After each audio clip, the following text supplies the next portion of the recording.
4:52 a.m., Laredo, Texas. Federal agents breach a warehouse complex and discover what no one was prepared to find. Not a stash house, not a hidden compartment, an underground tunnel stretching 1,400 feet beneath American soil, wide enough to move industrial pallets, reinforced with concrete and steel, operating undetected for years. 273 arrests across 5 states, 52 tons of narcotics, a cartel-owned logistics empire posing as legitimate American commerce. This wasn't a drug bust. This was the collapse of infrastructure built to feed addiction into every corner of the nation.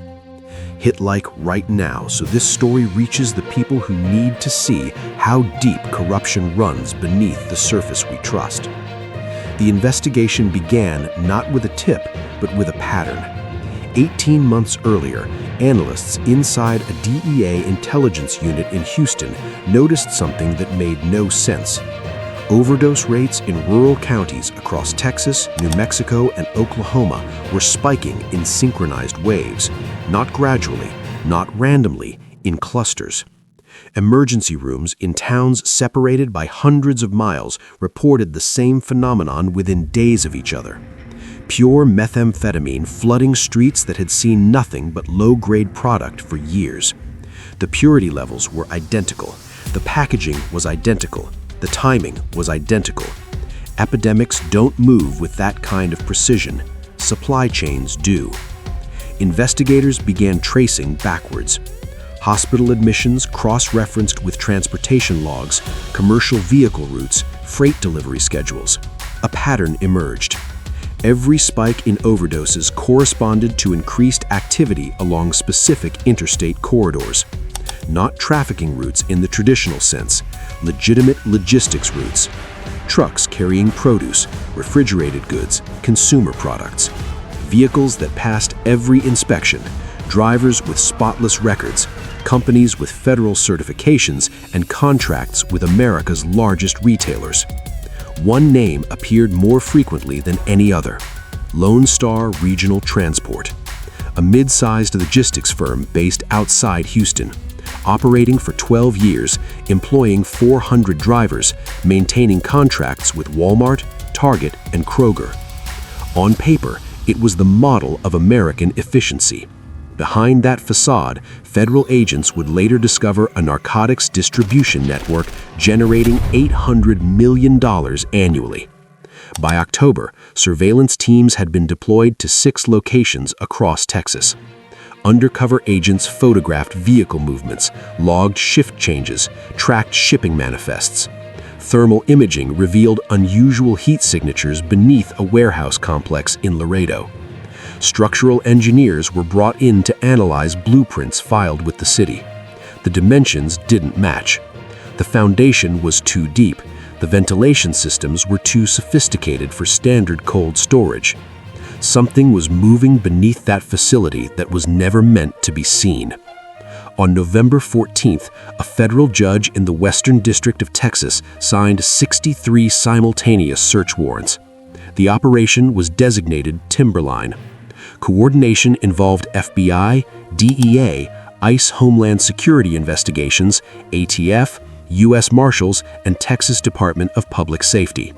More than 800 federal agents mobilized across Houston, Laredo, El Paso, Dallas, and San Antonio.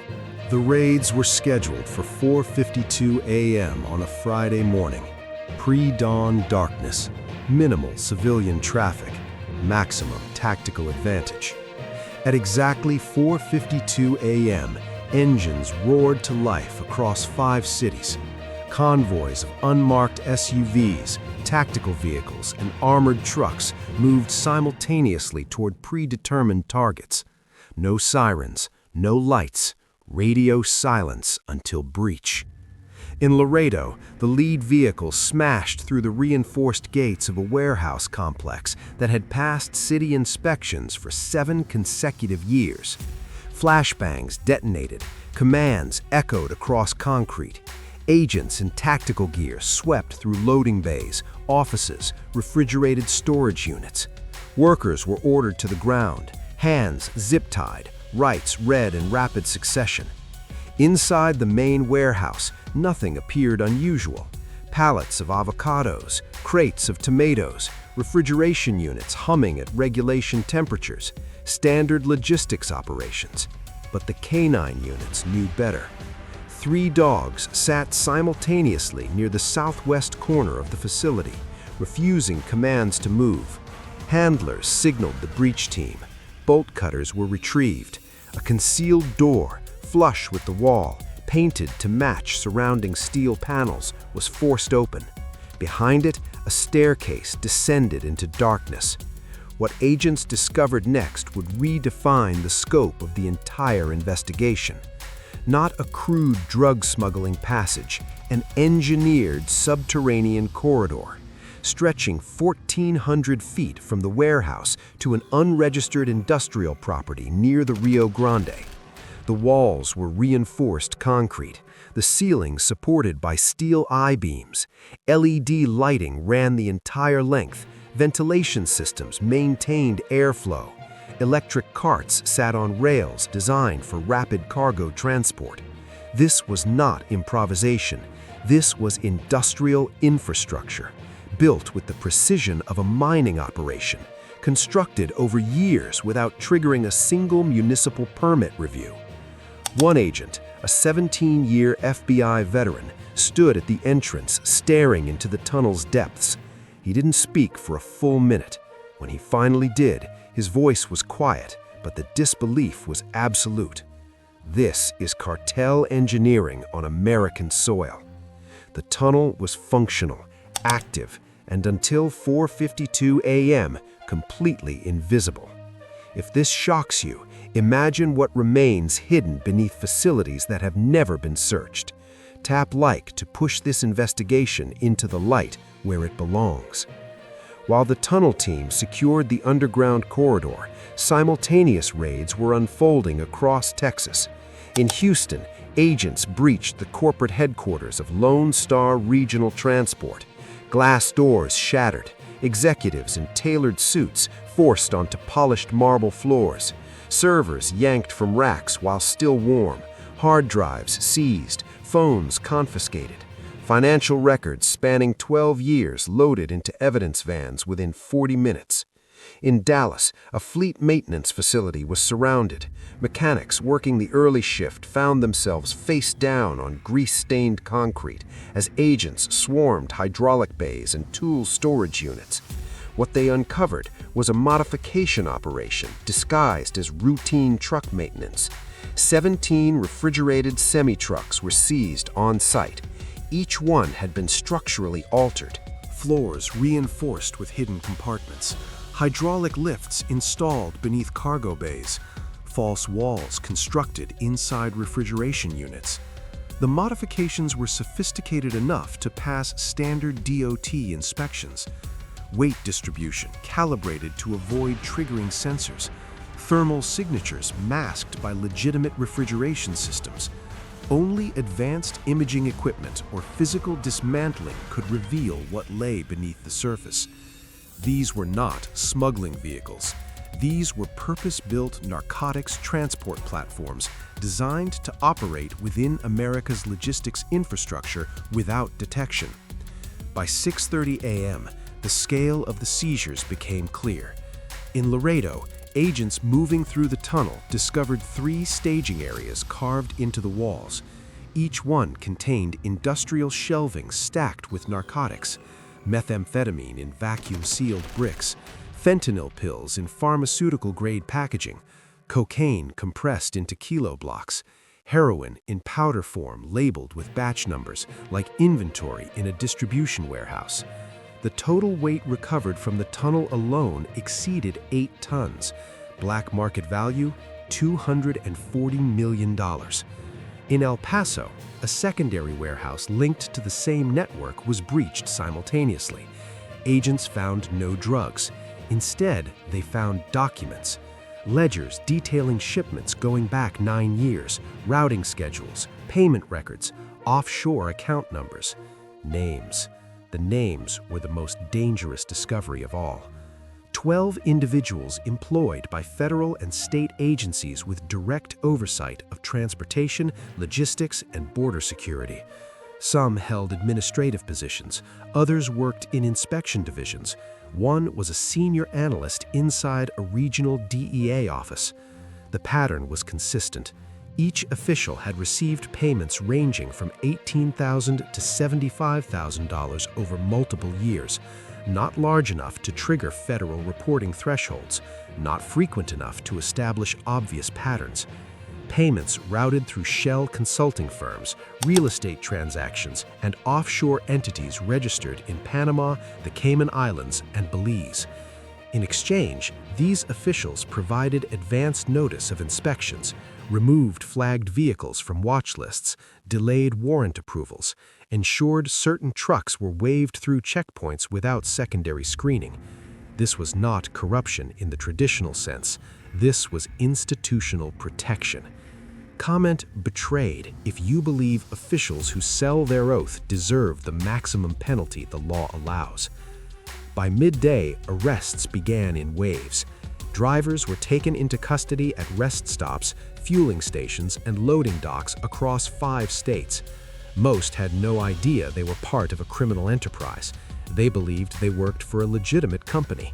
They had commercial licenses, they paid taxes, they supported families. When shown evidence of hidden compartments in their vehicles, many broke down. Others stared in silence. A 62-year-old driver from Oklahoma wept when agents explained what he had been transporting beneath crates of lettuce for 3 years. He had driven over 900,000 miles without incident. He had received safety awards. He had believed in the system. But not all drivers were innocent. Federal investigators identified 37 individuals who were fully aware of the operation. These were cartel operatives embedded inside the logistics workforce. They communicated using encrypted apps. They coordinated delivery schedules with distribution cells in target cities. They received bonuses tied to successful shipments. When raids began, several attempted to flee. U.S. Marshals tracked them using cell tower data and vehicle GPS systems. By evening, all but 2 were in federal custody. The remaining suspects were apprehended within 72 hours. As the sun set on the first day, the evidence began piling up in federal warehouses. 52 tons of methamphetamine, 1.7 million fentanyl pills, 600 kilograms of cocaine, 200 kilograms of heroin. Street value? $2 billion. In addition, agents seized 47 vehicles, including modified semi-trucks, cargo vans, and sedans used for reconnaissance.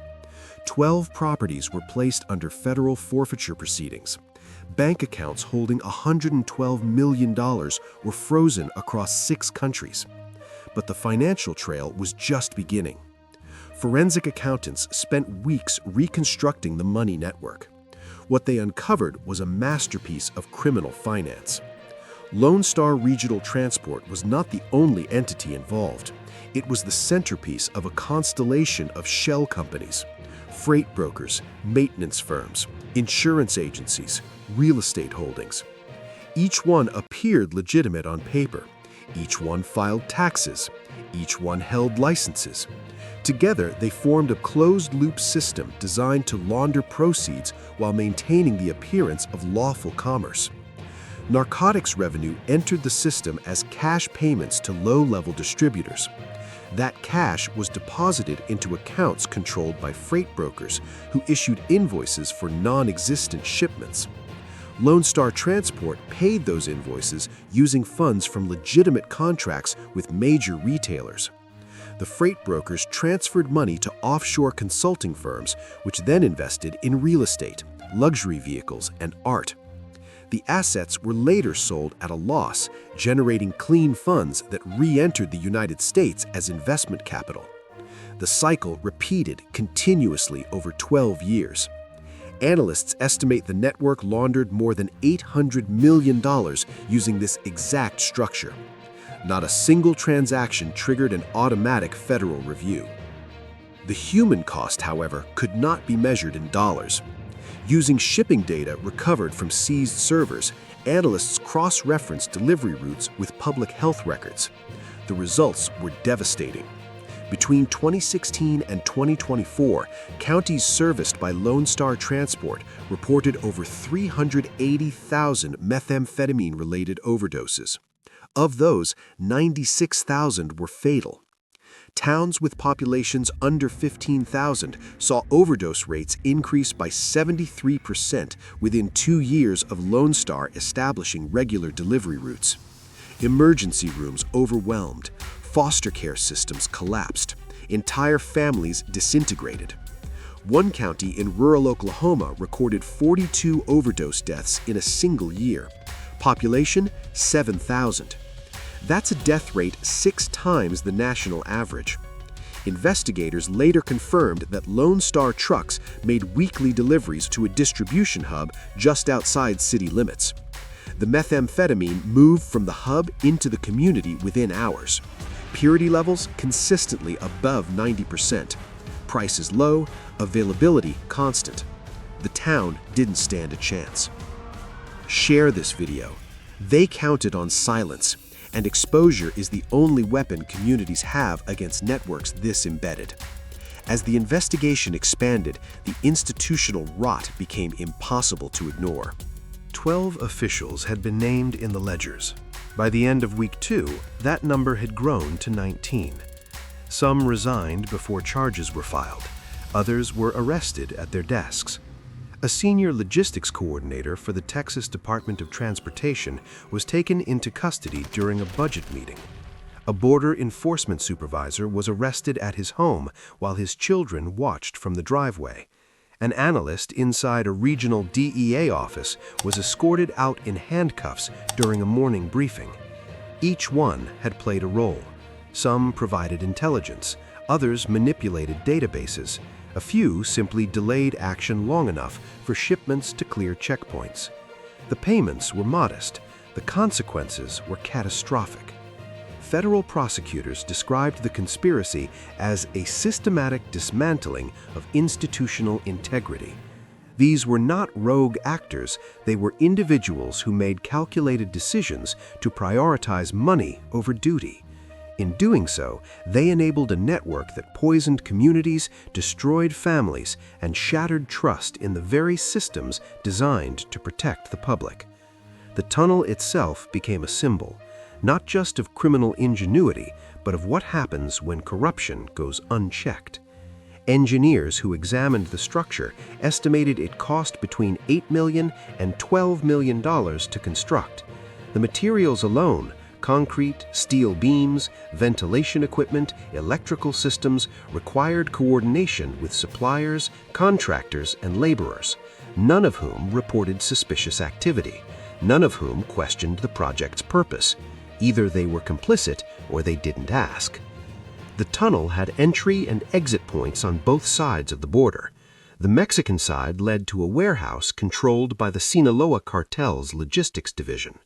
Cross-border coordination required real-time communication between American operatives and cartel commanders in Culiacan. Encrypted phones recovered during the raids contained thousands of messages detailing shipment schedules, vehicle modifications, and bribe payments. One message, sent 3 weeks before the raid, was chilling in its casualness. Friday delivery confirmed. Route clear, payment received. No code words, no elaborate encryption, just business as usual, because for years it had been. Prosecutors began building cases immediately. Federal indictments were issued for 273 individuals across 5 states. Charges ranged from conspiracy to traffic narcotics, money laundering, obstruction of justice, and corruption of public officials. The most severe charges carried mandatory life sentences without possibility of parole. 19 public officials faced additional counts of abuse of public trust and receiving bribes. Several entered plea agreements within weeks, providing testimony against higher-level operatives. Others refused to cooperate. Their trials would stretch for months, revealing layer after layer of institutional compromise. One former border inspector, testifying under immunity, described the culture of complicity. You didn't have to be actively corrupt, you just had to be willing not to see. And if you did see, you had to be willing not to act. That's how it worked. That statement captured the essence of the entire operation. It wasn't maintained by cartels alone, it was maintained by silence, willful ignorance, and the quiet erosion of duty. The aftermath was brutal for the communities most affected. Rural counties that had been saturated with methamphetamine for years faced a paradoxical crisis. Overdoses continued even after the supply was cut off. Because addiction doesn't disappear when the pipeline closes, it just shifts. Users who had become dependent on high-purity product turned to whatever was available.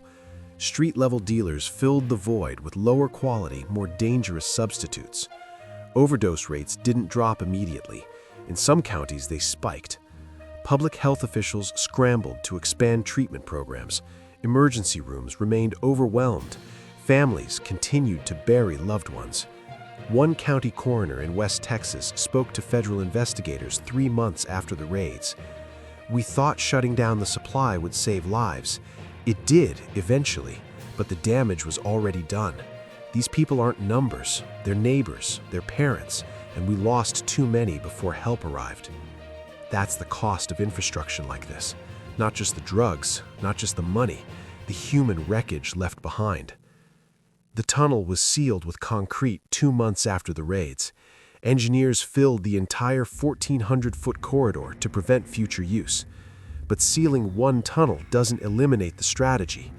Federal intelligence reports indicate at least 6 additional subterranean corridors may exist along the Texas-Mexico border.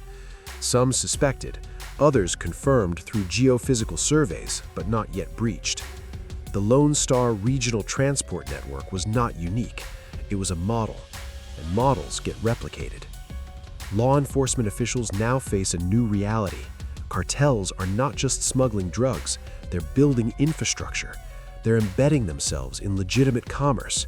They're recruiting from within American institutions, and they're doing it with a level of sophistication that blurs the line between criminal enterprise and corporate operation. If you've made it this far, drop a comment with "expose" if you believe these systems should be dragged into the light no matter how deep they're buried. The investigation also exposed vulnerabilities in federal oversight.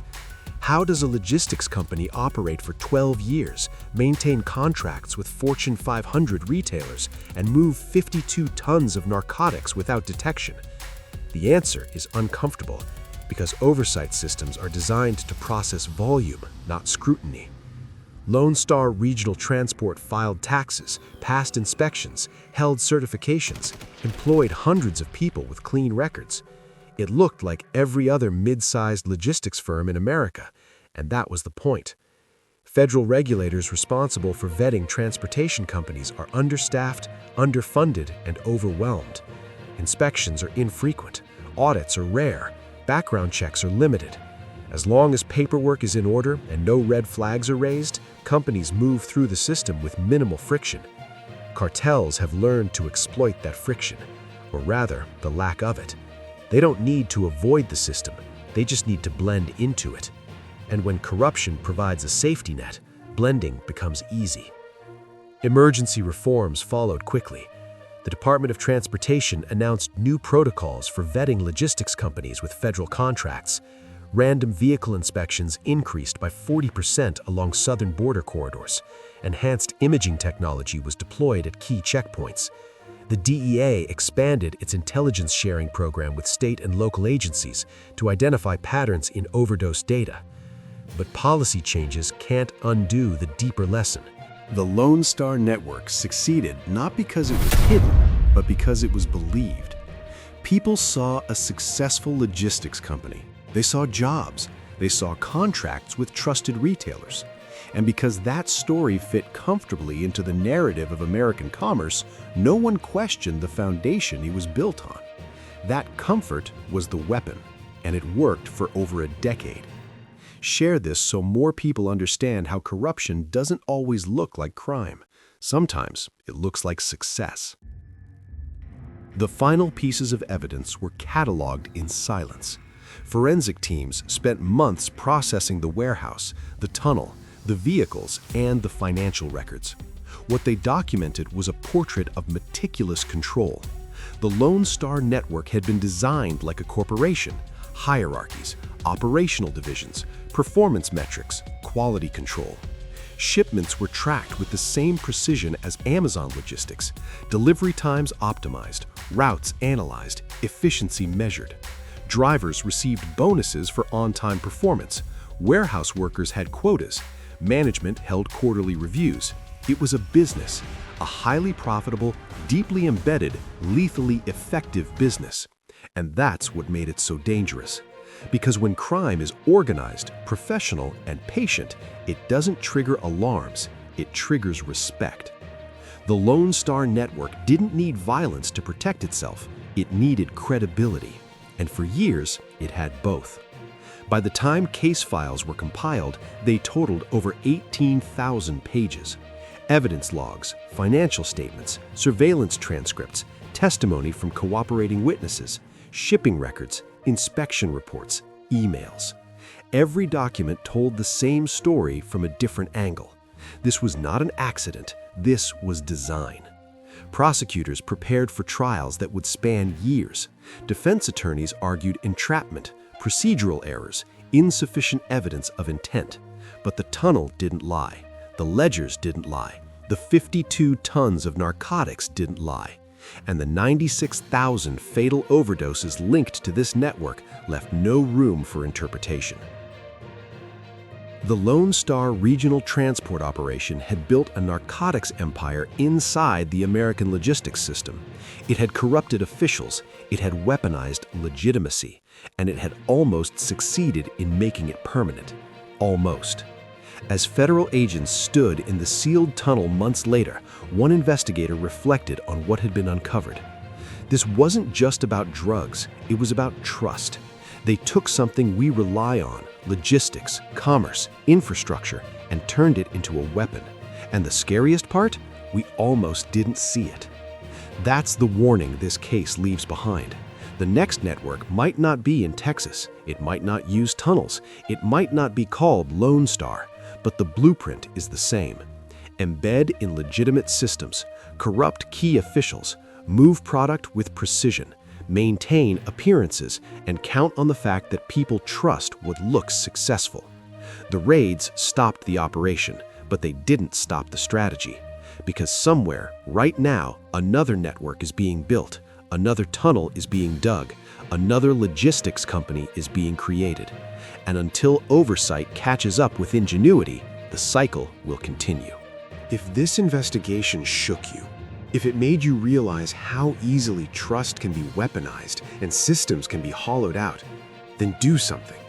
Share this video, comment, expose. Let more people see what happens when oversight is optional and corruption is profitable. Because the Lone Star Network is gone, but the conditions that created it are not. The next fortress might be under a different name, in a different state, with a different cover story, but the threat is the same. And the only defense communities have is awareness, vigilance, and the refusal to accept that success always equals legitimacy. The federal agents who brought this network down didn't do it for recognition. They did it because someone had to. Because when systems fail, when officials look the other way, when institutions become shields instead of safeguards, the only thing standing between predators and the public is people willing to act. This case is a warning, not about foreign cartels or distant borders, but about what can be built inside your own infrastructure when no one is watching. And the most dangerous part? It doesn't look like danger. It looks like commerce, until the bodies start piling up, until the overdoses become epidemics, until a thermal camera reveals what was moving beneath the surface all along. Power doesn't always need violence. Sometimes it only needs camouflage. And the Lone Star Network had both, until the day the silence broke and the tunnel collapsed.